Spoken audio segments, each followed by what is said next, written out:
তো আজ থেকে কিছুদিন আগে আমি একটা শর্ট ভিডিওতে এই দুই দিদির ব্যাপারে বলেছিলাম। 1 এপ্রিল তো পেরিয়ে গেল, কিন্তু এদের নাটক এখনো চলছে। যদিও আমি ভিডিওতে বলেছিলাম যে এরা এপ্রিল ফুল বলে যদি ভিডিওটা এন্ড করে তবেই আমি রোস্ট ভিডিও আনি, কিন্তু তাও আমি এই ভিডিওটা বানাচ্ছি কারণ এটা নিয়ে আলোচনা করা খুবই জরুরি। তো আজকের এই ভিডিওটা হলো এই দুই জোকারকে নিয়ে। এই যে যিনি বর সেজে আছেন এনাকে আমরা বলবো হি দিদি, আর এই যে যিনি বউ সেজে আছেন এনাকে আমরা বলবো শি দিদি। তো যারা যারা এই ভিডিওটার কনটেক্সটে জানো না তাদের জন্য বলে দিই, এ হলো তানিয়া দেবনাথ, একজন ইউটিউবার। এর চ্যানেলে বেশ কিছু মাস থেকে ভিউজ আসছিল না, তো সে একটা প্ল্যান করে যে ভাড়া করা শাড়ি গয়না নিয়ে একটা মেয়েকে বিয়ে করে এক গাদা ভিউজ নিয়ে নেবে, আর 1 এপ্রিলে সবাইকে এপ্রিল ফুল বলে কিছু টাকা কামিয়ে নেবে। আর যেটা করতে এরা অনেকটাই সফলও হয়েছে, কিন্তু ভাই এরা জানতো না যে এদের এপ্রিল ফুলের পাপড়ি খসাতে আসছে দি ওয়ান অ্যান্ড অনলি বিশাল। তো শুরু করি।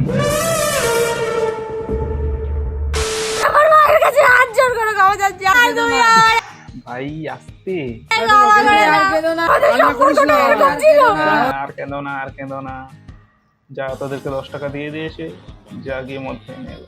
দেখো দিদি, আমি বুঝতে পারছি তুমি সিরিয়ালে চান্স পেতে চাও, কিন্তু এরকম ওভার অ্যাক্টিং করলে কি আর সিরিয়ালে চান্স পাবে? হ্যাঁ অবশ্য দিদি আমাদের সিরিয়ালেও চান্স পেয়েছিল, কিন্তু তার অ্যাক্টিং দেখে ডাইরেক্টরও বলে দিয়েছে যা তুই মোবাইলের সামনেই কাঁদবি যা ভাই। এত কথা কবারে যে খাট কানে ভাইছো বালিশ কানে ছিল ফ্যান চলতেছে কেন? ফ্যান চলার সাথে বিয়ে আসল না করবো আর কি সম্পর্ক ভাই? ফ্যান চলতেছে কেন? ফ্যান চলতেছে কারণ গরম লাগতেছে। কি করতে চাই এগুলো? এই তো ছাল বাচ্চি কেন? হ্যাঁ দাঁড়া, এখন পাবলিক তোদের ছাল বাঁচবে। মশা কামড়াচ্ছে তো তোমাদের? হ্যাঁ মশাও তো কামড়াচ্ছে, কিন্তু কি করব এই এতগুলো মশা কামড়াচ্ছে তো পা দিয়ে মারছে ভাই। মশা কামড়াচ্ছে ভাই। এদের 500 কেও হয়ে গেল এরকম নাটক করে, ফেক বিয়ে করে 500 কে হয়ে গেল। হ্যাঁ খাও খাও, কেক খাও ভাই। ভাই যে যাই যতই রোস্ট কর, এরা নিজের কাজ করে নিয়েছে ভাই, এখন যা খুশি হোক। 500 কে হয়ে গেছে, প্রত্যেক ভিডিওতে প্রমোশন আসছে ভাই, লাইফ পুরো সেট হয়ে গেছে ভাই এদের। এই নাটকটা এবার সত্যিকারের চালাতেও কোনো প্রবলেম নেই, যদি এত টাকা পাই ভাই আমিও। ছোট দেখে নেই, ছোট শশা, এগুলো তো অনেক বড় বড়। লোকে কমেন্ট বক্সে শসা কলা এইসব দিও না, আমরা কিনে খাচ্ছি। তোমরা তো ওইগুলো আসবে না সত্যি সত্যি তোমাদেরগুলো। কি কমেন্ট করেছে দেখি, একটু কমেন্টটা দেখি। দিদি তোমরা শুধু শশাই নিয়ে নাও, কারণ শশাটা তোমাদের দুজনেরই খুব কাজে আসবে। এ ভাই, তোর এরকম স্বভাব আছে বললি কি তুই এদেরকেও এরকম ভাবছিস নাকি? কোথায় বাড়ি বেতো? দিদি ও বাংলাদেশ। হ্যাঁ অবশ্য তোদের তো এমনিতেই এখন বাঁধ মজা আছে।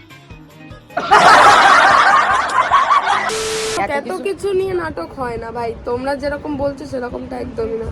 হ্যাঁ ভাই, পাবলিক তো সব তোমাদের যা কষ্টে দিন যাচ্ছে, প্রত্যেকটা ভিডিওতে প্রমোশন করছো, ভালো ভালো খাবার কিনে করে খাচ্ছ, এরকম কষ্ট যেন সবার হয় ভাই। তানিয়া দেবনাথ এর আগেও ভাইরাল হওয়ার জন্য অনেক কিছু ট্রাই করেছে। মা দুর্গা সেজে রাস্তায় ঘুরে বেড়ানো থেকে 5 স্টার হোটেলের খাবারকে খারাপ বলা। জঘন্য জঘন্য খাবার। সুশিটা ভালো ছিল, বাট এই যে কি একটা আমি ভাই জানি না ভাই, এ তো মুখে দিতে না দিতেই আমার তো গা ফা পুরো গুলিয়ে উঠলো। আমি বলি কি এ ফেলবো কোথা? হ্যাঁ ভাই, ওই যে বলে না বন্দর কে জানে আদরক কা স্বাদ, এটা খেয়ে তোর গা গুলিয়ে গেল। হ্যাঁ অবশ্য কুকুরের পেটে কি আর ঘি সহ্য হয়? সরি না, আমি ঠিক জানি না, না মুশের মাথা না এলভিসের ফ্যান। এই ত্রিশূল নিয়েই আজকে পৃথিবীর যত অসুর আছে সব বধ করে দেব।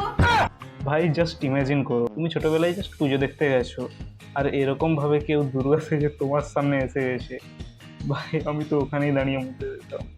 চলো, দুর্গা সেজে একটু তো মানুষের কাছে সম্মান পেলি, দেখিস আবার নিজের ভিডিওগুলো দেখিয়ে দিস না যেন, না হলে তারাই আবার ত্রিশূল নিয়ে তোকে তাড়া করবে। Emotional damage.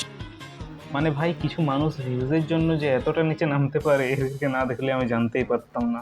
এই যে এই ভিডিওটার থাম্বনেলটা দেখো, মেয়ে মেয়ে বিয়ে করেছে এত মজা, আগে জানতাম না। কি এমন মজা করছো তোমরা? আর এই ভিডিওর নিচের কমেন্টগুলো দেখো, তোমরা দুজন অনেক ভালো থেকো। অনেক ভালো আছে দিদি, তোমার জন্যই অনেক ভালো আছে, তোমার মতন দিদি। তোমার বরকে বলো লুঙ্গি না পরতে। কেন ভাই? সাপ ঢুকে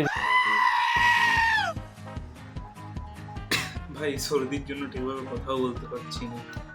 তানিয়া দেবনাথের মতন কিছু ইউটিউবার যখন কিছু ভিউজ আর টাকার জন্য এই ধরনের কাজ করে, তখন তারা পুরো এলজিবিটি কমিউনিটির ওপর মজা করার এবং তাদের তাচ্ছিল্য করার একটা সুযোগ তৈরি করে দেয়। তুই জানিস এমন অনেকে আছে যারা স্ট্রেট জেন্ডার নয়, কিন্তু তারা নিজেদের ফিলিংস কখনো কারোর সাথে শেয়ার করতে পারে না, শুধু এই ভয়ে যে আশেপাশের লোকজন, তাদের আপনজন, তাদের মা বাবা হয়তো তাদেরকে অ্যাকসেপ্ট করবে না।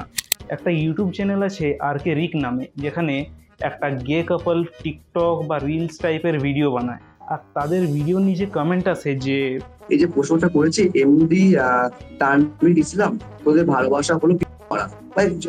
আমাদের কমেন্ট বক্স যুগে সবসময় সর্বদা আমি একটা কমেন্ট দেখি যে ভাই তোরা করিস কিভাবে, ভাই তোরা ইন্টারপোজ করিস কিভাবে।